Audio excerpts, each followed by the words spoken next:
My name is Paulina Alvarado, and I'm a chaplain at St. Joseph Medical Center in Tacoma, Washington. A good day for me, more than anything, patient visits or staff visits that are purely, I'm here for you. Let's talk, let's get to know each other. Even the ones that are really hard, and that includes when families have to say goodbye to a loved one. That is still a good day because I feel that I have something to offer. Actually, we just had a session that inquired about self-care and what activities people do when things are heavy and when things are really difficult or too much. I am artistic, so if I need like an outlet, I go home, I grab my guitar and just sing my heart out.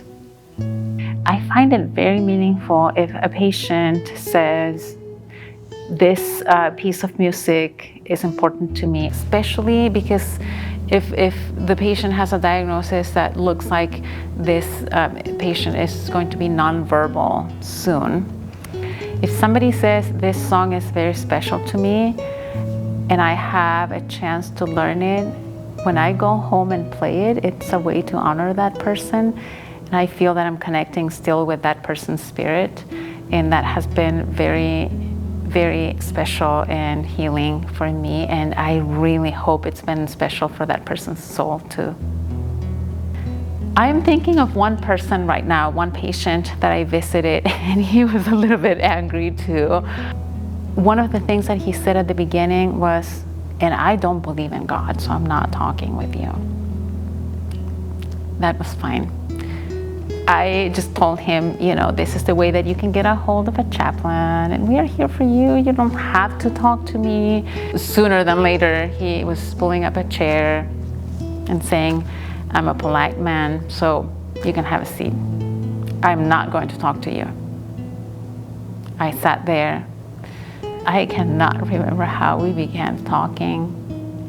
And he was telling me all kinds of things, funny and painful, and at some point he said, you know what? I have never said what I just said to you to anyone, and I feel very ashamed. I have never talked about it. And he asked me, what do you think of me? And I looked at him, and honestly, I did not look for something nice to say. I just told him, I look at you with so much respect for what you went through. He was so surprised. He cried a little bit, and he said, thank you. I could see the difference in his face after a conversation. It was like he was much lighter and probably relieved. That's my hope. That was very powerful to me. I know it was powerful to him, but it was powerful to me too. And I'm really glad that we had that conversation.